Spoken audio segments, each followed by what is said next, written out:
everybody, today we're talking about decimal models. Let's take a visit to the past where we learned about the base 10 number system. We learned that there are 10 hundreds in 1,000, and there are 10 tens in 100, and there are 10 ones in 110. So what might be the 10 things that are inside one one? I'll tell you, they're called tens, and they look like this. Let's look at a few models. Here I have a circle and a square. If I chop each of these whole items into 10 pieces, then one of their pieces is referred to as a tenth. Similarly, on a number line, when I have one whole space and I divide that into 10 spaces, one of those spaces is a tenth. And here's a fun fact.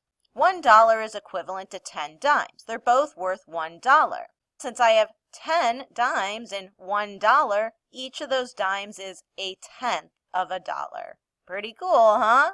Now that you know there are 10 tenths in 1 1, you probably want to know 10 of what are in 1/10.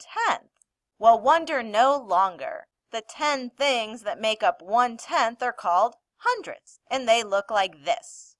So back to our square that I chopped into 10 pieces and told you that one of those pieces is a tenth. Well, if I take each of those tenths and chop them into 10 pieces, one of my pieces is a hundredth. There are 100 of those little squares inside my whole square.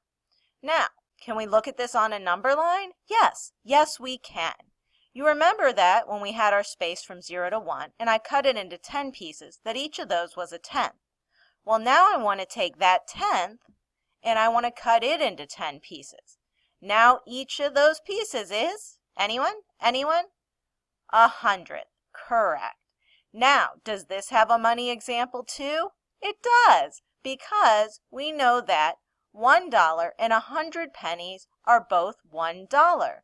That means that 1 penny is a hundredth of $1. Cool. Let's look at an example. Here we have different amounts of money, and we want to know in which amount is the 6 in the hundredths place. Okay, so let's look at this first option. I have $6, so that's my whole number. And then I have 6 pennies, which is 6 cents, and that is written like this, $6.06. We know that this is the tens place and this is a hundredths place, so in this one, yes, the 6 is in the hundredths place. In this one, I have $6, so that's my whole number, and then I have 6 dimes, which is 60 cents, which is written like this. In this case, this 6 is in the tenths place. This is not a correct answer. Down here, I have 6 whole dollars, and then I have a quarter, which is 25 cents, and a penny, which is 1 cent. So that's 26 cents. So here again, I do have a 6 in the hundredths. I have a 2 in the tenths. This is one of my correct answers. Lastly, I have 6 whole dollars, and I have a nickel, which is 5 cents, and a penny. So that gives me 6 cents. So again, I have a 6 in the hundredths. Here we have 3 correct answers. Okay, your turn to try decimal models.